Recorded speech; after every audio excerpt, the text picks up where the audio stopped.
Hello everyone, welcome back to the channel. We're about to watch 3 true Airbnb horror stories animated. Are y'all ready? Let's go.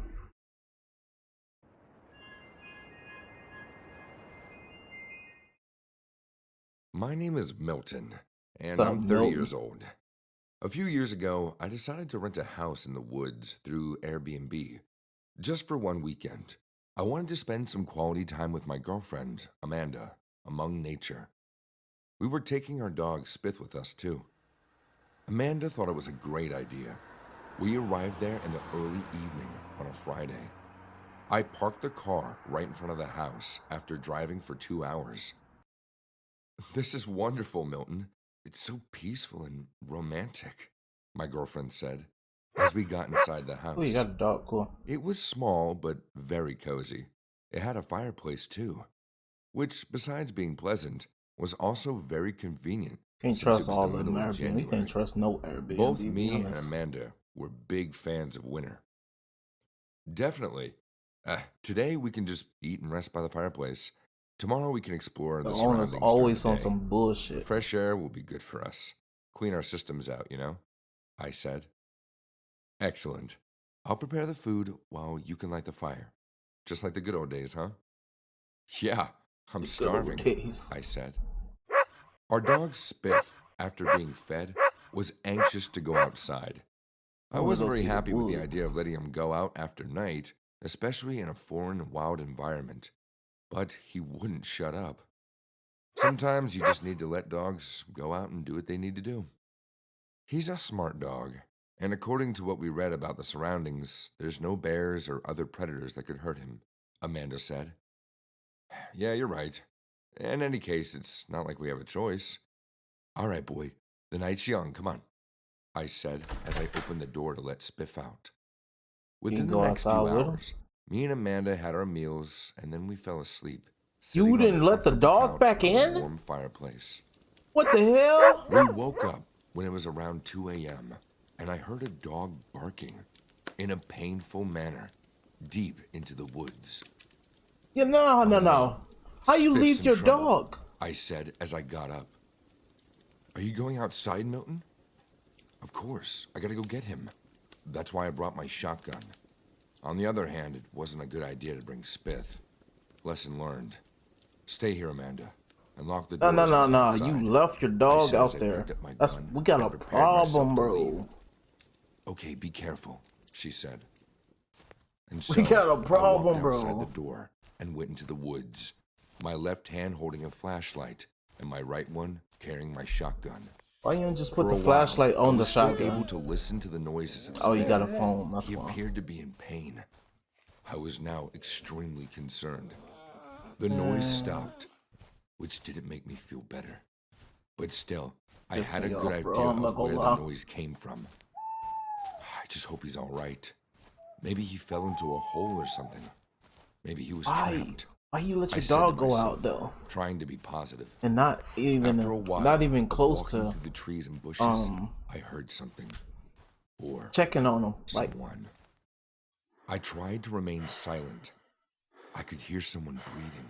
oh, he breathing I didn't hard. know if it was an animal or a person. Oh no, that ain't a fucking But animal. then, out of the blue, or should I say out of the dark, I heard a wicked laughter, and I got hit in the head by something. It wasn't a rock or anything that could take me down, but it still hurt. "Damn! What the... Oh my God, Spiff!" I screamed as I realized the decapitated head of my dog Oh, was they thrown gotta at me. die. That I motherfucker's was got now to die. listening to howls which resembled wolves.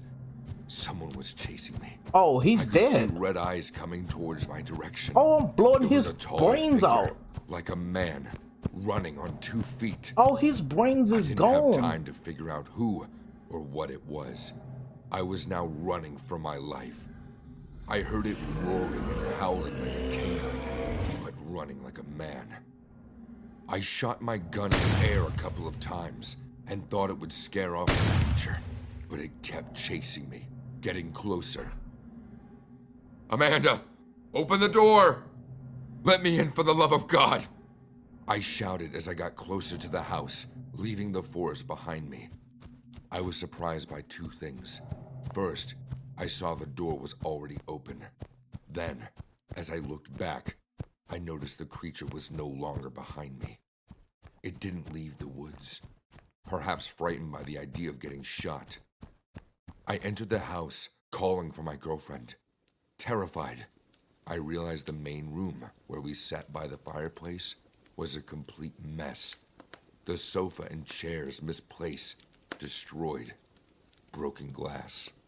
And then I saw my girlfriend, lying on the floor, surrounded by a pool of blood. Amanda? Amanda, oh my God! There was nothing I could do. She was dead. There were bite marks all over her neck, but the bloody floor revealed footprints of a human. In tears, I called the police. It took them almost 1 hour to arrive at the house. I told them what happened. A few hours later, they searched the woods but found nothing, except what was left of my dog. One of the police officers, a man in his 60s, spoke to me in private and said, "I shouldn't say this to you, but I grew up in a small town nearby. Folks have legends and beliefs about a dog-man creature. Half dog, half human. When I was a kid, I didn't see something like that, but as I grew older, I tried to convince myself that my mind was just playing tricks on me. But the fact is, what you described, the creature chasing you, is what killed your dog and your wife. It's undisputed. The footprints, both in the house and in the surroundings, are nothing more and nothing less than those of human. Hopefully we can find what did this to your girlfriend and your dog. I'm sorry for your loss. It's a complete tragedy. And a tragedy it was. Months went by, but nothing and no one was ever found. A few articles and even TV reports spoke about the case, as they mentioned a cryptic legend of a dog man who lived in the woods. The evidence is, in fact, mysterious. Maybe that is true, but it doesn't matter, because I will never get my girlfriend back, or even my dog. Regardless, what is the truth? I will never visit any forest again in my life. And although it's not my fault, I will never forgive myself for what happened.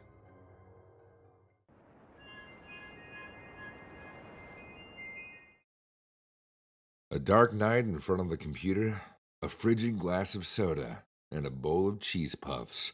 What more could a man ask for? I thought of these things, enjoying the peace of that moment. The only illumination in the room provided by the screen in front of me. Knowing the ins and outs of a PC doesn't qualify a person for what I choose to do that night, but it surely helps. Scrolling past yet another picture of people having fun, I found myself nauseated, rejecting the kind of enjoyment that these people found pleasant. I don't need something like that, I whispered, taking yet another handful of cheese puffs. Close the shutters, I asked my voice-activated assistant, as I felt like needing some additional privacy. Shutters closed. She hummed back, as the little servos pulled the ropes until the blinds didn't allow indiscreet eyes to see inside. After cleaning the chip dust off my hand on a paper napkin, I found my cursor on the screen, double-clicking on the app I hadn't used yet. I had found this browser to navigate the dark web, but being busy or otherwise uninterested, I simply installed it and never tried it. Why not? The starting page opened up to a blank screen, a few instructions detailing how to get around to various URLs. Anything and everything one could want, illegally speaking, could be found. Of course, with reasonable limitations. Illegal gun stores won't be selling you warheads, for example, but those weren't what I was there for anyway. I was but a tourist, an internet explorer, so to speak. Finding boredom in the various illegal marketplaces, I decided to browse the artistic sections instead. I found a few web pages linking to various art expositions, detailed the prices of various paintings, or even 3D digital art sold for 3D printers or other uses. Quite shady stuff, considering some of these included pistols that could fire real bullets. Looking mesmerized at that page by the dark backdrop, I almost failed to notice the blue dot of light coming from my webcam. Has the LED light always been on? Just as I thought that, looking down from the monitor, it turned off. What the? I whispered, That's just thinking I slow. might be seeing things. Why you ain't got no Another cover link, over it? bringing me to a far different page, immersed my retinas in the mesmerizing colors of oil spillages and fractals. In this chaotic visual noise, pictures were floating in space as I scrolled down using the wheel, like a photo of the page creator, his small company, etc. Quite interesting, I thought. Then, music started playing, a dissonant church organ putting together a demented melody that froze me stiff for how loud it was. How do I turn this off? I muttered to myself, finding a way to the audio controls of my OS. Into it, the audio didn't seem to be coming from the web browser at all. Where from then? Bobbing up and down, the volume control made me notice that the audio was, in fact, playing from the PC music player instead. How was that possible? Minimizing the window of the browser, These the people are audio funny. player When was they go to the indeed dark web, open. they don't know. That awful melody was now active, the title of it being Too Late Now. Closing it on an instinct, the window reopened another instance of itself by the side, almost as if it had dodged the click. Too Late Now, still present as a name. I couldn't get rid of it. Why you ain't try to Even pause the trying to song? terminate the process forcibly wouldn't have an effect. It just kept reappearing. Just turn off your computer Distracted, completely. looking at the Like video take the player, battery out. I hadn't noticed that the browser had undergone a change. Opening it back up, wondering if it was causing the weird glitch, the page was now set on another URL. A black screen, a single sentence on the screen. I control your computer now. My jaw dropped seeing that sentence appear. It must have been a joke, right? No. The entirety of my computer froze up as something was being injected into it. A string of code by the nefarious purpose, and after a minute, it unfroze. A red flashing light by the bottom of the screen was insistently lit up. Clicking it, a view of a camera feed appeared. What's this? I muttered, tempted to pull out the power, but before I Tempted, could, huh? the sentence on the browser changed. If you pull the power now, they will all die. I don't give a fuck. That ain't me. Who was he talking about?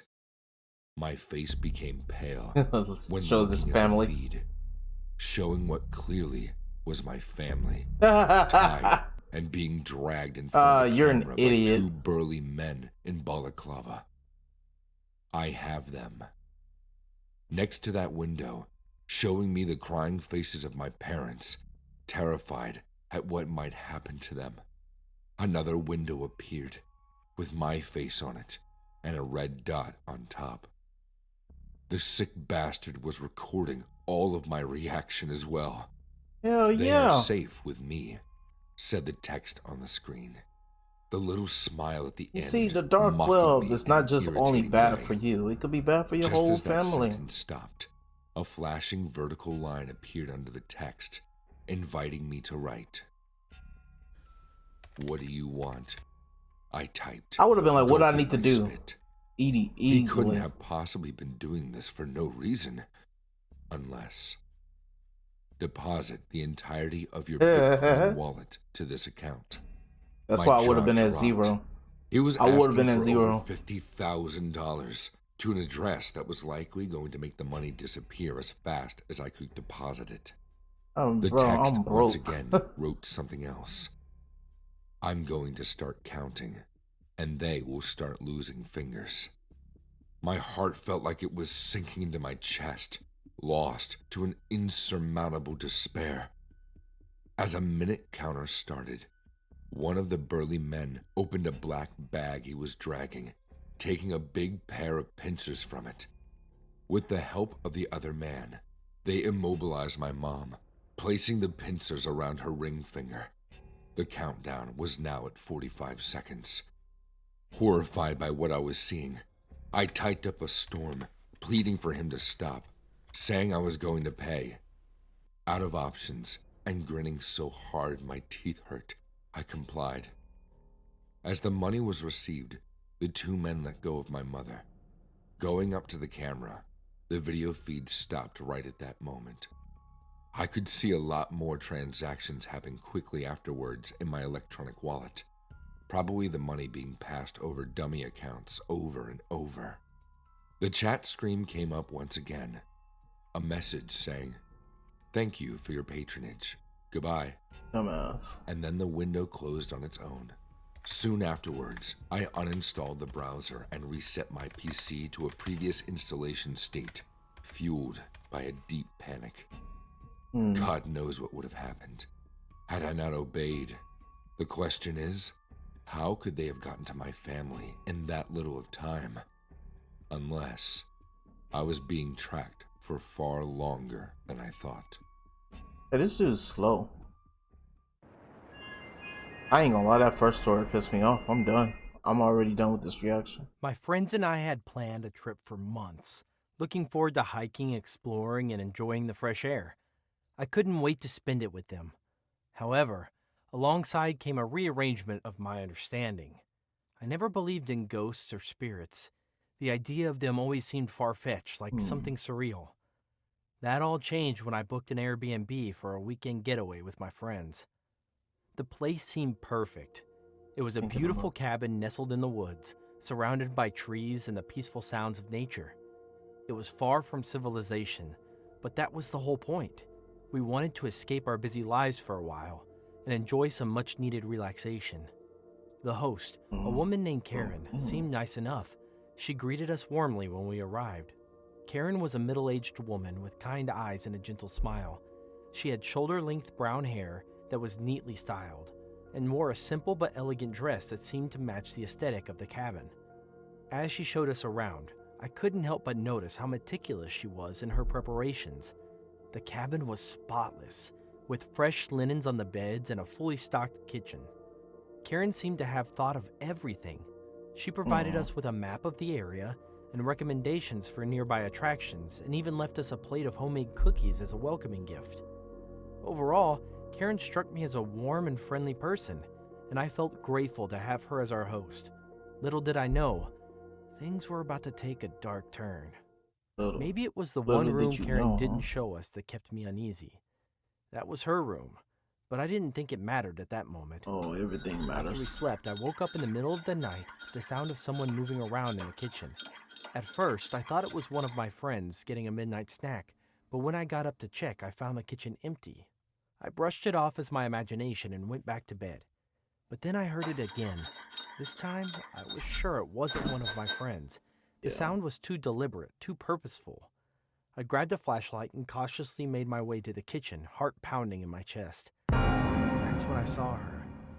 A woman, dressed in a white gown, was standing in the middle of the kitchen. She had long flowing hair and a serene expression on her face. I froze, unable to move or speak. The woman turned towards me, her gaze meeting mine. It was then that I realized there was something wrong with her eyes. Oh, now there's something wrong with her eyes, huh? And filled with malevolent energy. That's the first thing you recognize on somebody is their I eyes. screamed and ran back to my room, waking up my friends in the process. They thought I was crazy, insisting that it was just a nightmare. But I knew what I had seen, and it wasn't just my imagination. The next day, we tried to brush it off and enjoy our weekend, but things only got worse. We started hearing strange noises throughout the cabin, like someone was moving around in the other room or whispering in our ears. Doors would open and close on their own, and we found objects moved from their original position. Oh. It was clear that something was wrong with the cabin, but we didn't want to leave. We had paid good money for this getaway, and didn't want to cut it short. That was a mistake we would soon regret. One night, we were all gathered around the fireplace trying to relax after a particularly unsettling day. That's when we heard a knock at the door. It was Karen, our host, looking frantic and scared. She told us that the cabin was cursed and that it was built on sacred ground where a tragedy had occurred many years ago. I would have A loved. family had been murdered in the woods, and their spirits still haunted the land. She begged us to leave, pack our things, and go home the first thing in the morning. That night, we all slept together, but were all woken up by a scream. It was Karen, who had been staying in the room next to ours. We rushed to her room. As we stepped inside, the musty smell of old books and decaying wood filled our nostrils. The decor was outdated and mismatched, with dusty old portraits staring down at us from the walls. There was an old-fashioned fireplace that crackled and popped with sinister energy. The flames cast dancing shadows across the walls, making the room feel alive with some kind of ancient power. Her bed was lumpy and uncomfortable, with sheets that smelled faintly of mildew. The windows were covered with thick curtains that blocked out all light, making the room feel like deep, dark pits. And while we tried to take in the strangeness of the room, we found the woman lying on the floor unconscious. There was a strange symbol carved into her forehead, one that we didn't recognize. We knew that we had to leave. We grabbed our things and ran out of the cabin, not looking back until we were far away. It wasn't until later that we learned the truth. One of my friends remained adamant that we had to call the police and report everything that happened in that place. Although I didn't believe in spirits and ghosts, Karen's story and the strange occurrence that happened to her were tampering with my brain. I found myself believing that maybe they existed. I couldn't seem to forget the figure I saw in Karen's the kitchen interesting, also. ain't she? However, the rest of my friends agreed that we would involve the police and report all that we saw. The police were called, and they investigated the cabin. It was then that they found evidence of the cult's presence, including strange symbols etched into the walls and floors. But what we learned next shook us to the core. Karen, our host, had been a member of the cult.